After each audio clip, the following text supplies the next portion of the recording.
What is arthritis and joint pain? Why does it happen? And I'm going to show you simple, easy, natural remedies that you can use to improve and even eliminate joint pain.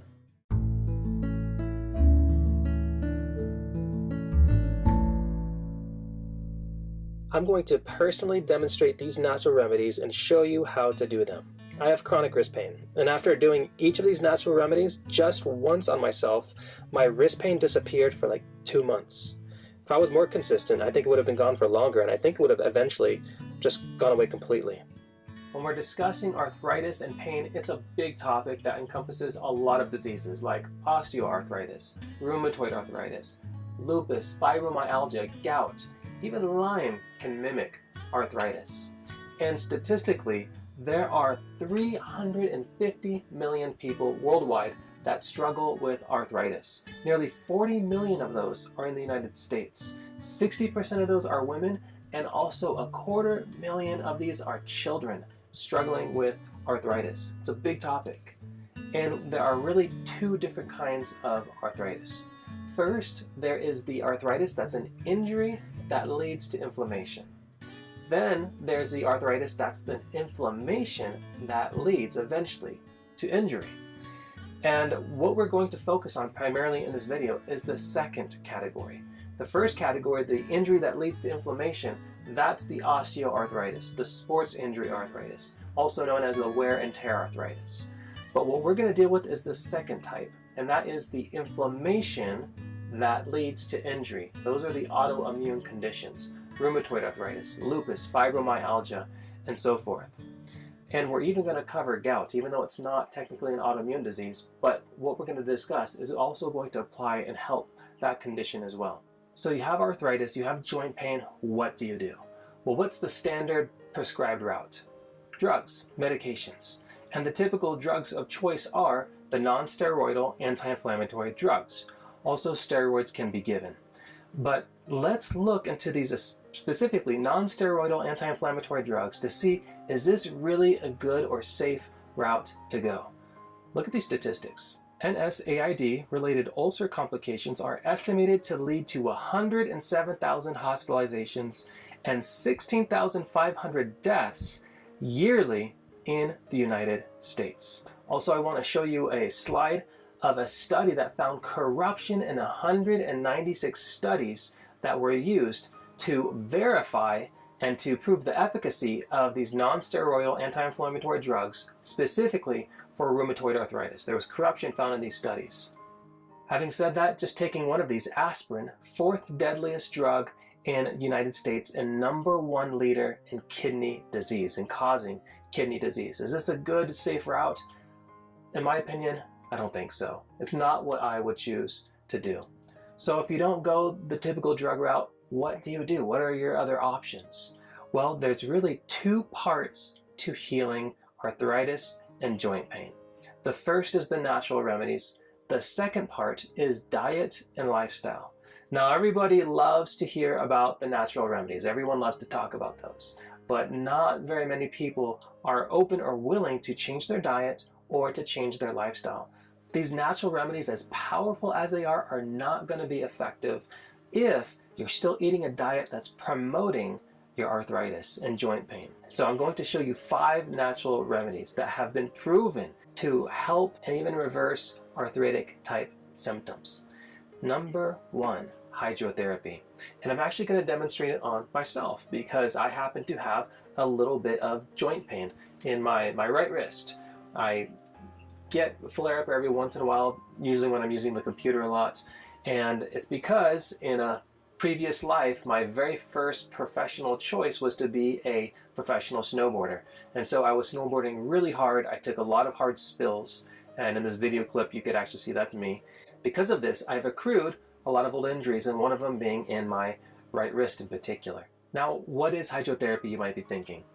All it is the application of hot and cold water on the body. It's so simple, but many people do not realize the tremendous healing power there is in manipulating the blood through the application of hot and cold water on the body. So here's how you do hydrotherapy. I'm going to use the example of applying it to my wrist. I've been having the arthritic type pain in my wrist recently, and so I'm going to show you how to do it as if you had wrist, or it could even be hand joint pain.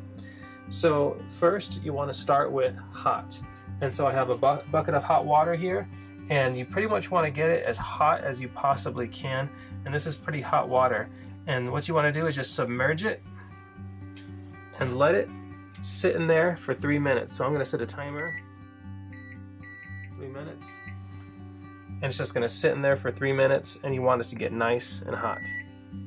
All right, so the 3 minutes is up. Now I'm going to just submerge it, my whole hand here, into this bucket of cold, and you want to have it in this bowl of cold water for 1 minute. And so what we're doing is, with the hot water, it was drawing all the blood, all the circulation to this area, and the cold is repulsing it away. And so this drawing, repulsing action is very, very therapeutic for inflammation, for any arthritic type area. And so we're going to give this 1 minute. Okay, woo, that's cold. So right back into the hot for, again, 3 minutes. But you know what? This hot isn't quite as hot as I would like it. So why I'm doing it at the stove here is because I knew this was going to happen. This always happens. The hot cools off. So I got water that I had just boiled here, and I need to warm this pot up to get it as hot as I can stand it without burning or hurting myself. And so, oops. And so, yeah, there it is. That's really, really hot. So we're gonna sit in here for another 3 minutes. And one important point here is, if you have neuropathy and you don't have complete feeling in any of your limbs, don't do this treatment. Use one of the other treatments, because you could potentially burn yourself or freeze yourself. So keep that in mind. All right, that was my last application of hot. You want to do 3 of hot and 3 of cold, but you want to finish with cold. And I just stick it in here for maybe 20 seconds or something like that. I don't want to necessarily freeze it or chill it like we did for the whole minute, but you want to generally end with cold. That's the advised and the best way to do it. And by this time, your limb, your hand, whatever you're doing is going to feel very, very interesting. It's going to feel kind of stimulated and kind of numb at the same time, in a strange kind of a way. So there it is. That is hydrotherapy. I use this treatment all the time, and it works incredible. And it's last time I did this, which was a few days ago, it took my joint pain away by probably like 90%. It's a very, very effective treatment. I hope you try it. Castor oil, using castor oil poultices. Now, castor oil is mostly made of something called rhizolinic acid. And the molecules in rhizolinic acid are extremely small. They're very small, and because they're so small, they're able to penetrate very deep into the deep layers of the skin, as well as deep into lymphatic tissue, which is also really cool. Castor oil has been used for over 3,500 years. They actually found an ancient Egyptian papyrus text where it describes Egyptian doctors using castor oil on patients. It has very strong anti-inflammatory properties. It's very soothing to inflamed areas. It has very strong anti-pain properties. And also, this is really cool, it has the ability to dissolve stones and spurs deep under the surface of the skin. And this actually has been proven regarding gallbladder stones. It was shown in a study. Castor oil was mixed with several other things, and they dissolved a gallbladder stone using an application of this. It also works, however, with bone spurs. It works with gout. It works with kidney stones. It dissolves things under the surface, helps arthritis. So let me show you how to use castor oil, how to actually make a poultice and put it on yourself. All right, so this is how you do a castor oil poultice. So this is castor oil right here, and doesn't have to be fancy, just pure quality. And what you want to do is you want to get like an old t-shirt or something like that, just tear a portion off of it, and that's going to be the surface that you put the castor oil on. And so you want to get that to put the castor oil on. Additionally, you want to get something like this. I really highly recommend this kind, this press and seal saran type wrap. And you want to get a section of that because this castor oil is very, very sticky. And you do not want this stuff to get on your clothes, on your sheets, anything like that. All you do, you just want to take this piece of cloth here and you want to just really fill it with castor oil, about that much, and you want to make sure it soaks in really nicely into the material. So you kind of pat it, put it together like that, and make sure you got a decent base of castor oil. You want to make sure you don't have anything dripping, like you see it's trying to drip there in the center. Just want to really kind of put that into the material. And then you want to put it down on your saran wrap. And again, I'm going to do my arthritic wrist. Oh, can you hear that popping there? Yeah, that's what I'm talking about. That's what we're trying to take care of. And just put it right on the wrists and the areas that are affected. Wrap it up. And then I got another section here of that old t-shirt that I used. And just wrap it nice and decently tight. And you don't want to cut off your blood circulation. You just want to make sure it stays in place. You just don't want this castor oil getting anywhere on your clothes. If you're going to sleep with it throughout the night, you don't want it getting on your bed sheets, definitely. Alright, so you kind of tuck this back.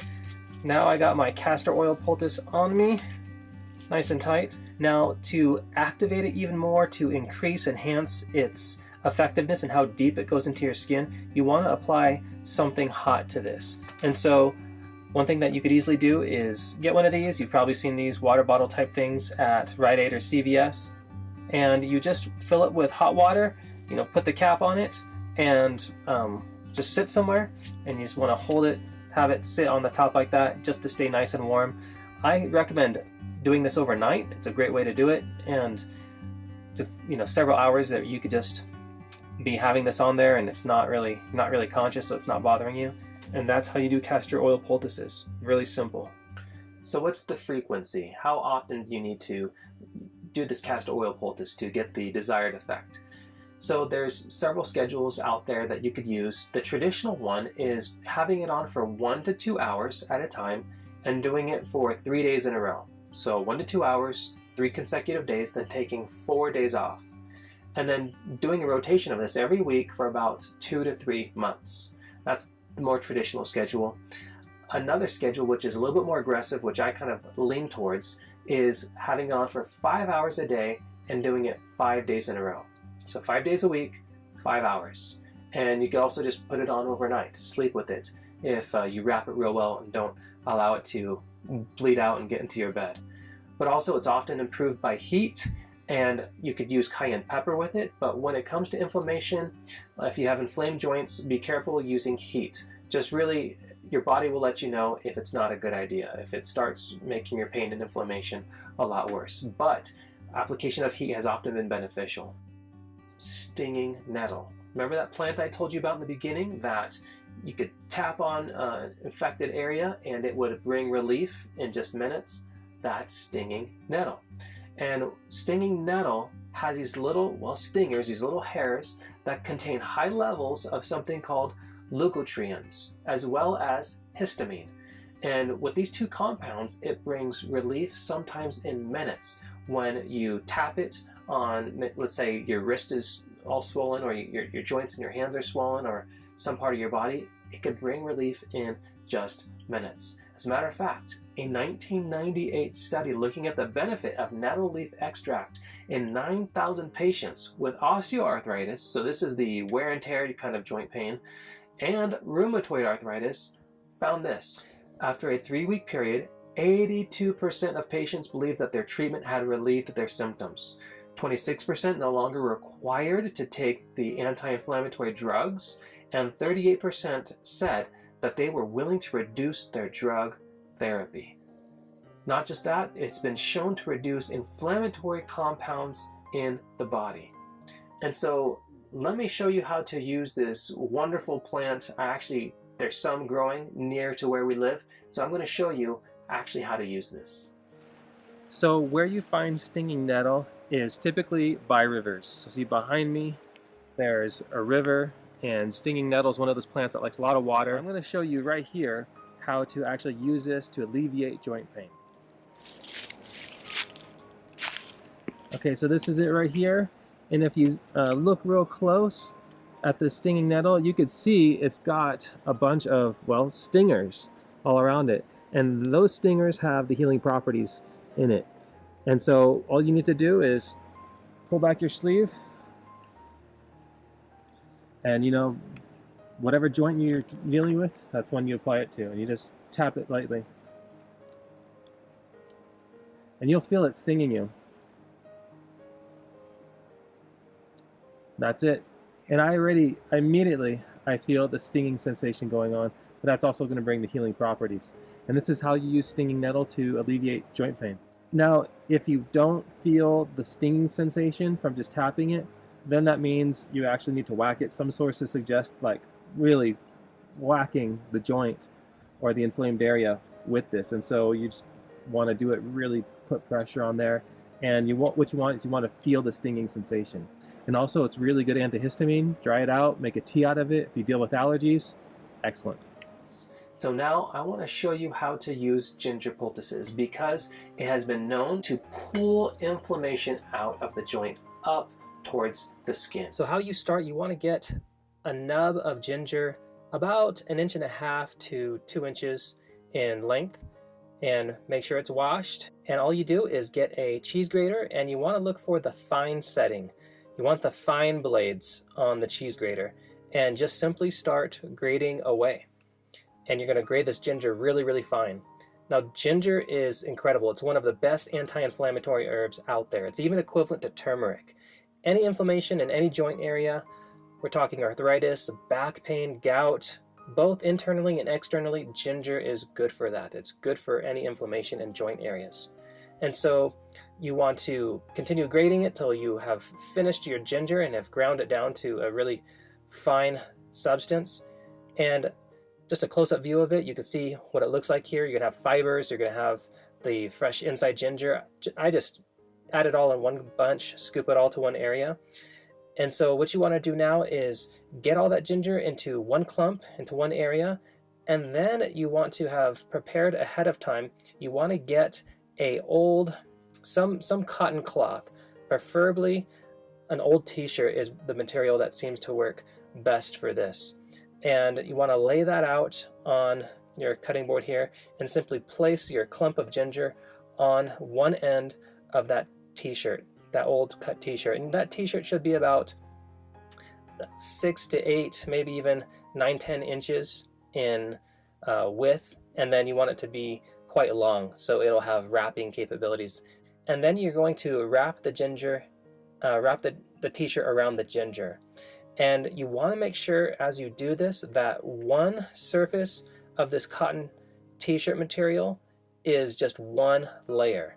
Now everything behind that I'm just going to keep folding in place. So on the other side there's going to be a portion of the t-shirt where it's just one t-shirt layer thick that is in front between the ginger and the t-shirt. And so you can see right here, there's the ginger, and you see I got one side, it's a bunch of folds, and on the other side just got one t-shirt layer between your skin and the ginger. Next you want to get this Glad Wrap press and seal stuff, and I highly recommend the Press and Seal brand. It's got these little tiny suction cups that makes it super sticky without it actually being sticky like glue, but it's a really cool product, and we use it all the time for poultices. You simply want to place your ginger poultice now around your wrist or whatever area. I'm going to illustrate the wrist here. Get this Glad Wrap here, this Press and Seal Glad Wrap, without messing things up too much, and just simply wrap it around your wrist. And you see how it just sticks to the skin? That's why we love this stuff. It's so good. And really you could probably just leave it like that, but on top of that you want, just to be safe, get an ace bandage or maybe another cut of old cotton t-shirt and just wrap it around to hold it in place.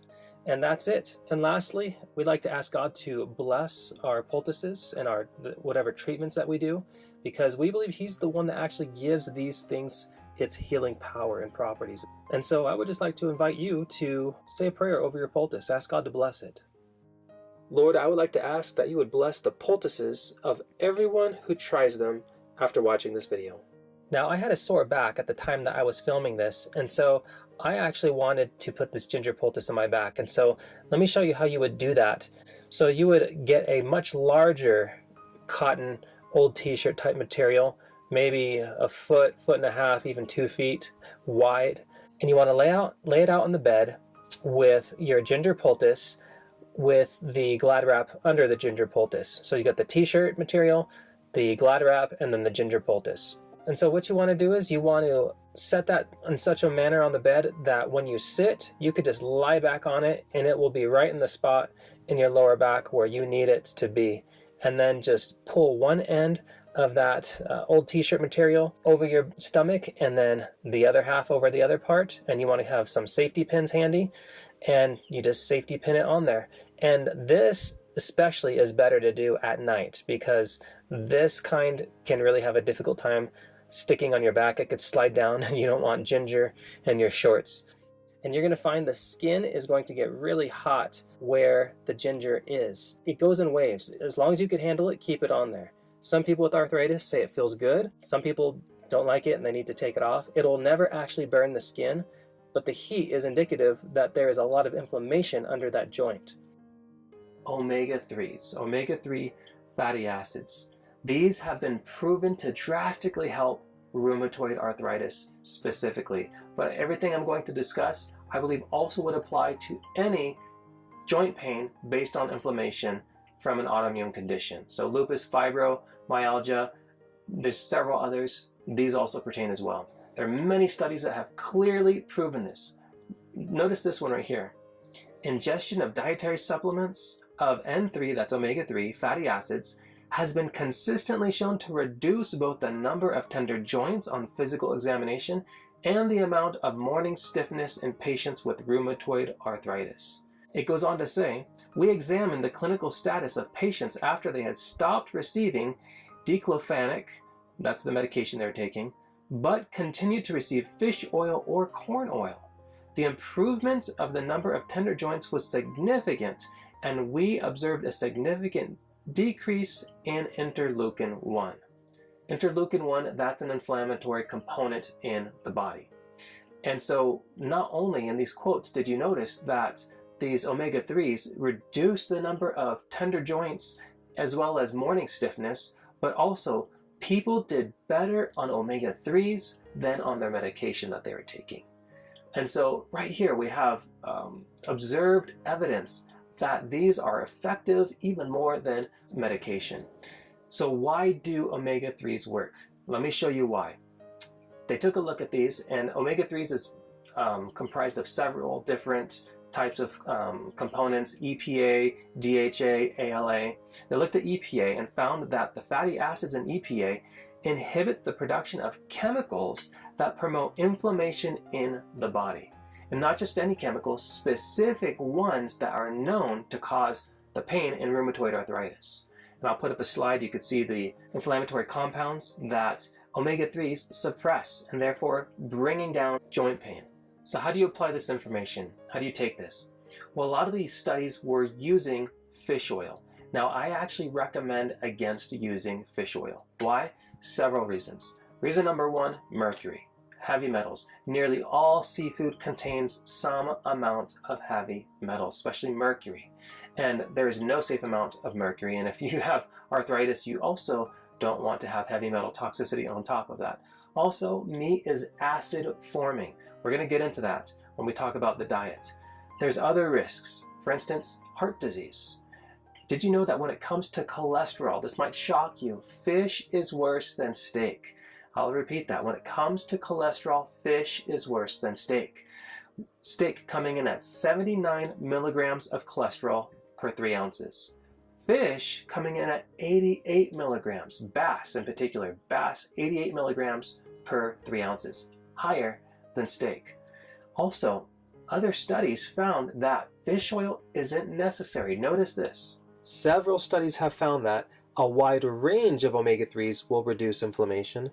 Fish oil only had modest results, but corn oil actually performed better.